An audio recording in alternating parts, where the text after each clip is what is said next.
तदीयपादपङ्कजं नमामि मात नर्मदे। तदीयपादपङ्कजं नमामि मात नर्मदे। तदीयपादपङ्कजं नमामि मात नर्मदे। ओमकारेश्वर तीर्थ में तीर्थ यात्री आके पहुँचे हैं। परिक्रमा करने वाले तीर्थयात्री ओमकारेश्वर जो तीर्थ हैं वहीं पर नहीं जाते। माता जी को लंघन करके पार करके जाना उनके नियम नहीं है, किंतु उसी टापू को पंचकोशी वाले परिक्रमा करते हैं। परिक्रमा करते समय टापू पर पहुंच जाते हैं, पुल पार करके और यात्रा शुरू कर देते हैं। वही ओमकार पर्वत को दाहिना तरफ रख के पूरे परिक्रमा मार्ग जो है पक्का रास्ता है। रास्ते के बाजू बाजू साधु संतों का मठ बना हुआ है, आश्रम बने हैं, दुकानदार लगे हुए हैं, बहुत सारे आश्रम हैं, मंदिर भी हैं पुराने समय का। चल चल के कावेरी तीर्थ में आ जाते हैं। पहले कावेरी तीर्थ में शिव जी की मंदिर, कावेरेश्वर जी का मंदिर विराजमान थे, किंतु बाढ़ के प्रभाव से वो आजकल नहीं है, उसको तोड़ डाला। फिर आगे चल चल के परिक्रमावासी पहुंच जाते हैं। एक विशेष शिव जी की स्थान है गौरी सोमनाथ। गौरी सोमनाथ पुराने समय के बहुत ऊंचे और मोटे शिव जी का पिंड है। उसी पिंड को साधु संतों की महिमा है। कोई भी वहाँ पर जाके उनको दर्शन करते हैं, पूजा करते हैं। पहले समय तो उनमें ऐसी सत्यता थी, जो सत्यता के कारण जो तीर्थ यात्री दर्शन के लिए पहुँचे हैं वो अगले जन्म में उनकी कर्म के फल अनुसार क्या बनेंगे, उनका फोटो उसमें दिख जाते। शिव जी के जो लिंग हैं स्फटिक पत्थर के बने हुए लिंग में उनका फोटो उतर जाते थे। जैसे कैमरा फोटो उतर लेते हैं उसी प्रकार अपने कर्म फल के अनुसार अगर कोई अच्छे कर्म करने वाले हैं उनके अगले जन्म में कोई देवता बनते हैं, कोई मोक्ष गति प्राप्त कर लेते हैं, कोई अच्छे परिवार में जन्म लेते हैं। लेकिन जो कुकर्मी है, पापी है, उसका भी फोटो उतर जाता था। तो एक बार इस सत्यता को परीक्षण करने के लिए इतिहास के समय पुराने इतिहास बताते हैं, जब दिल्ली के बादशाह थे औरंगजेब, उनको पता चलते ही हिंदू संस्कृति का बहुत सारे मंदिर उन्हें तोड़ डाला। यहाँ पर भी आके वो पहुँचा था। पहुँच के उनको पता चला ओमकारेश्वर पर्वत के ऊपर शिव जी के स्थान है, गौरी सोमनाथ मंदिर। तो पता चलती उसने गया, जाके जब मूर्ति के सामने शिव जी के सामने पहुंच जाते हैं तो उनका फोटो उतर गया। फोटो उतरने से उसने ये देखा अगले जन्म में उनको स्वर बनना है।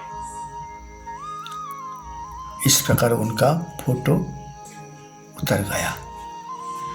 तो क्रोध के मारे जब अपनी फोटो देखा अगले जन्म में मुझे स्वर बनना है, तो आग बबूला हो गया। होके उसी मूर्ति को मिट्टी का तेल डाल के जला दिया। फिर उसको तोड़ने के लिए कोशिश किया, लेकिन मूर्ति को जब जला दिया तो उनके जो स्फटिक पत्थर के बने हुए थे वो काले रंग के हो गए। अभी भी आपको जो तीर्थ यात्री जाते हैं दर्शन करते हैं, वही जो शिव जी की लिंग हैं उनमें दरार आ गए, छोटे छोटे टुकड़े टुकड़े दरार आ गए। मतलब जो सत्यता थी पहले समय का वो आज नहीं है। तो परिक्रमावासी जो हैं, मतलब पंचकोशी परिक्रमा करने वाले, उसी तीर्थ के आसपास से ही नीचे उतर के चले आते हैं और परिक्रमा समापन करके भगवान ओमकारेश्वर जी के ऊपर जल चढ़ा के परिक्रमा समाप्त करते हैं। तो दक्षिण तट पर, केवल दक्षिण तट पर नहीं, बहुत सारे मंदिर हैं। ओम अन्नपूर्णा मंदिर हैं, मार्कंडेय संन्यास आश्रम है और मौनी आश्रम है, शमशान घाट है, बहुत सारे हैं। और इसी को पार करके माई के किनारे किनारे जब दक्षिण तट पर यात्रा करते हैं तीर्थ यात्री, तो आप पहुँचते हैं गोवर्धन आश्रम। वहाँ पर एक बाबा जी रहते हैं, उनके नाम आनंद गिरी। तो वहीं पर तीर्थ यात्री रात्रि विश्राम किया। रात्रि विश्राम करके दूसरे दिन 16 दिनांक दिसंबर 2020, तो रात्रि विश्राम के बाद प्रभात वेला नित्य कर्म समापन करके यात्रा शुरू करा। किनारे किनारे रास्ता, दोनों तरफ जंगल है। दाहिना तरफ माँ नर्मदा जी की खर्राट का आवाज़, हर हर हर हर हर हर हर, और बायां तरफ ऊंचे पर्वत, जंगल के भीतर सागुन, सीजा, खाकरा, अर्जुन, बहुत सारे पेड़ों से जंगल घिरे हुए हैं। तीर्थ यात्री बिहाड़ वन पार करके धीरे धीरे यात्रा बढ़ा रहे हैं। तो आनंद जी बता रहे थे जंगल में कोई बड़े जानवर आया हुआ है, हिंस्र जानवर, तो उससे अपने को सावधान रखना है। मतलब माई की कृपा से तीर्थ यात्री आ रहे थे। आके पहुँचे, एक नाला मिल जाता है। नाला को पार करके सामने कोठी का एक वन विभाग का ऑफिस है। फिर शिव कोठी के पास आके जो पक्का रास्ता उसको पकड़ लेते हैं। चले आते हैं मयूर टक्का। मयूर टक्का में एक भोलेनाथ जी का मंदिर है, मरकटेश्वर महादेव मंदिर। वहाँ पर अन्न क्षेत्र हैं, सदाव्रत लगे हुए हैं।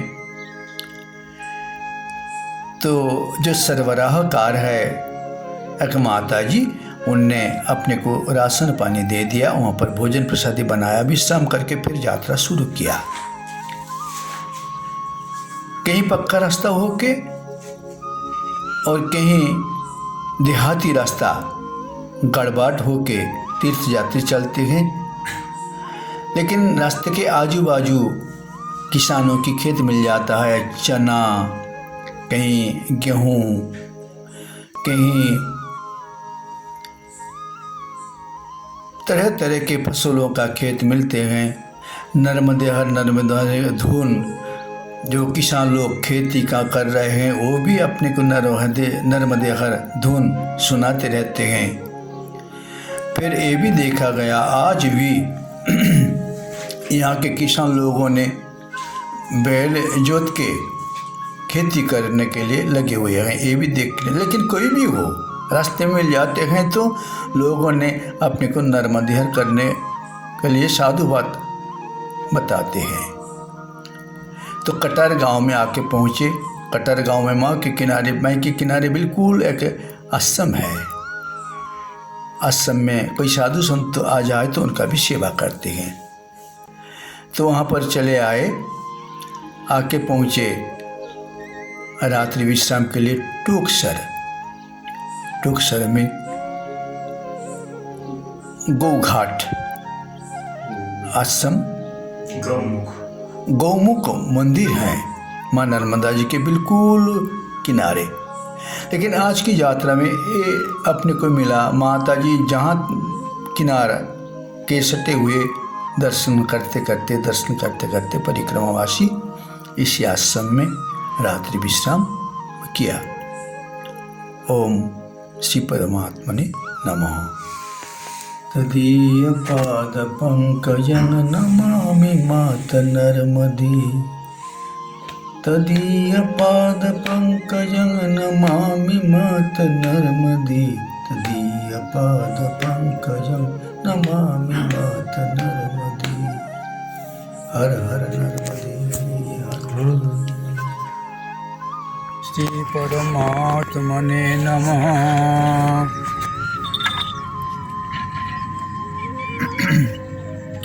माँ नर्मदा जी के पावन दक्षिण तट वेदा नर्मदा का संगम मर्कटेश्वर तीर्थ यात्री मर्कटेश्वर में आप पहुँचे।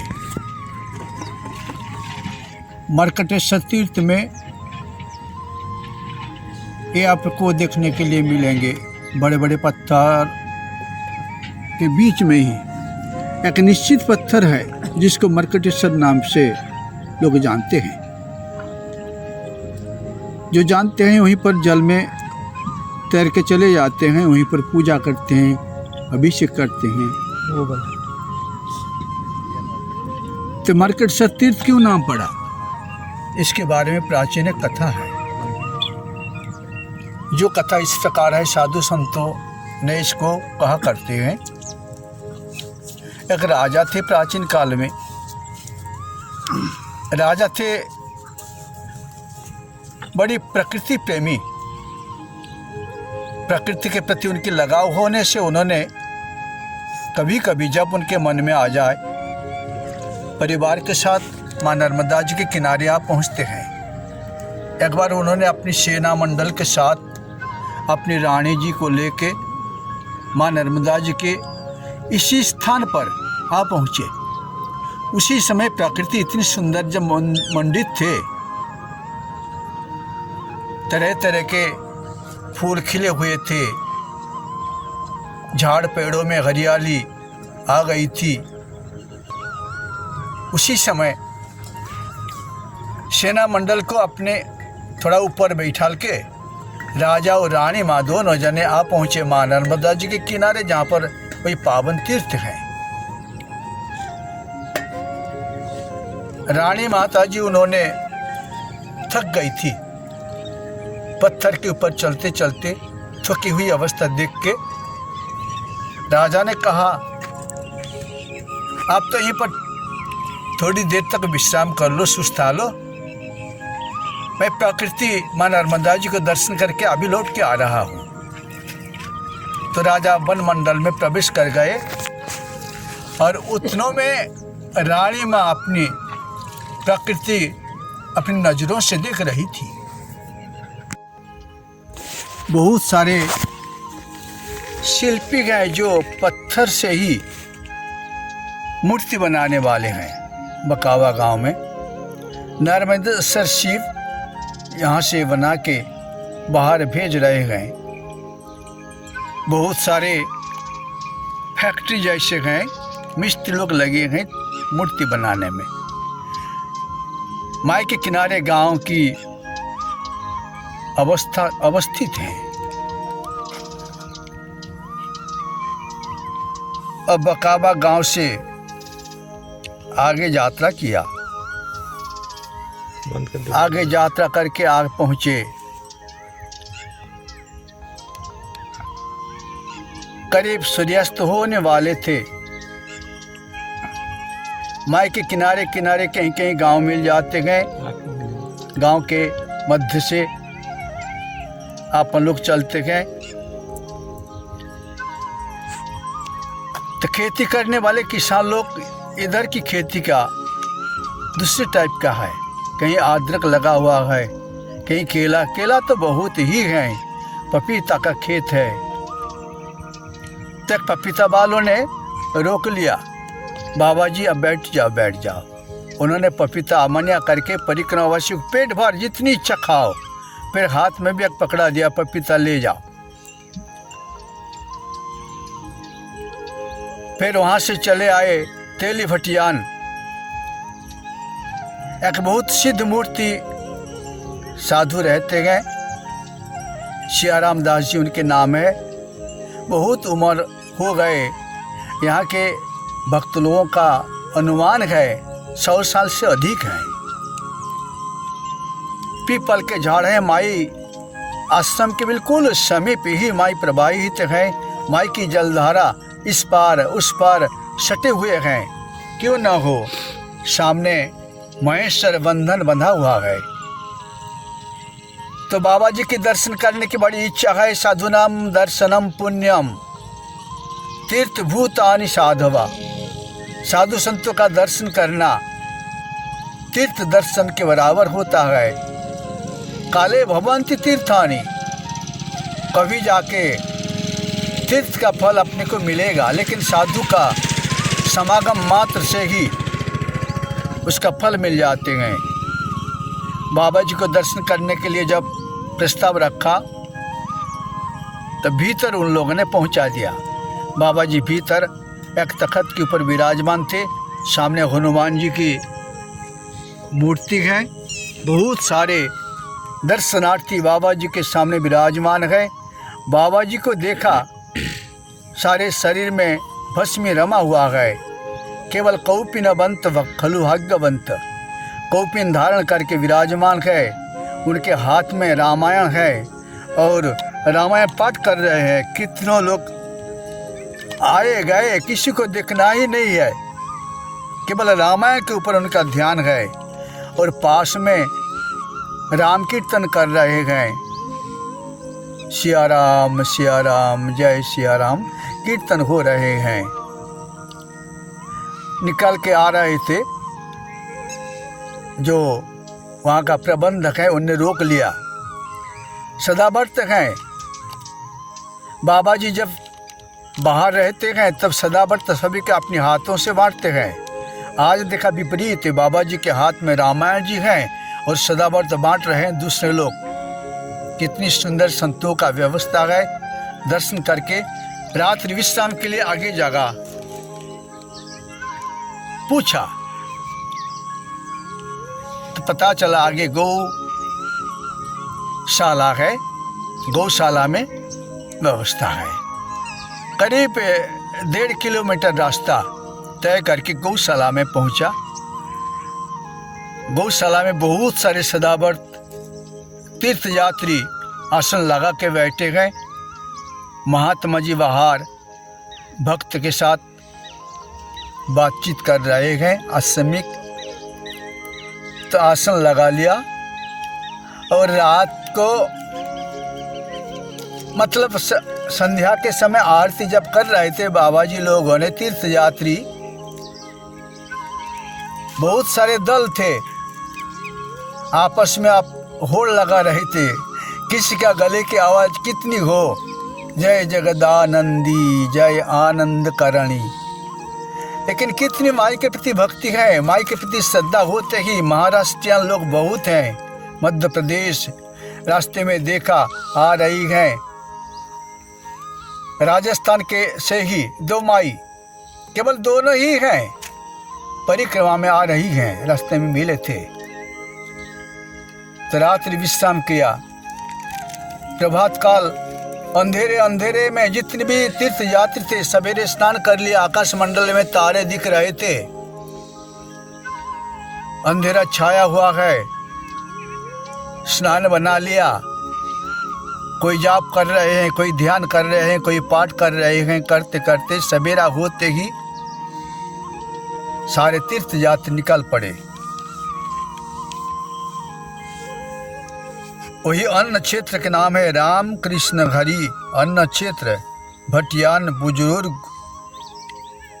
संचालक, नासिक, महाराष्ट्र। चले आए तीर्थयात्री। अब तक गड़बाट गांव के रास्ता पक्का सड़क चल के माई के किनारे करीब करीब माता जी का दर्शन करते हुए तीर्थ यात्री आ रहे थे। एक दंडवती परिक्रमा वासी को देखा।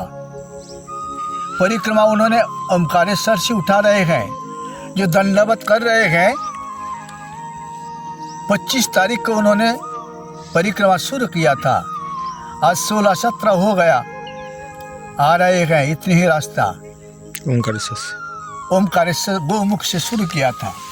साथ दोनों वृद्ध मूर्ति हैं जो उनके सामान लेके आ रहे हैं, और ये युवा उन्हें हंसते हुए नर्मदे हर किया, साधुवाद उन्हें बताया। तो आगे चले आए, सासावट गांव मिले।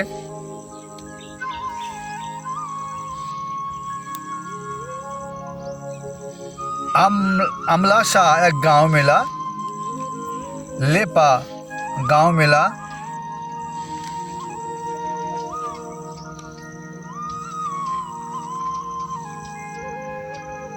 एक नदी भी मिल जाते हैं, लेकिन नदी में इतना जल नहीं है, आराम से पार करके आ गए। माकड़खेड़ा गांव, लेकिन यहाँ पर बेदा नदी का एक संगम है। बेदा नदी पार करते समय आप संशय में पड़ जाएंगे, इतने बड़े नदी हैं, बड़े पुल बंधा हुआ है। ये माँ नर्मदा जी को तो हम धोखे में नहीं पार कर रहा हूँ, लेकिन नहीं, नर्मदा जी जैसे उतनी ही उनका चौड़ाई भी है। वही बेदा नदी पार कर लिया। वहीं पर जहाँ पर संगम स्थल है, मर्कटेश्वर नाम के एक शिव जी की स्थापना है। वही मर्कटेश्वर शिव जी का दर्शन करने के लिए लोग आते हैं। यहाँ मेला भी लगते हैं। प्राचीन इतिहास यहाँ के लिए बड़ी प्रसिद्ध है।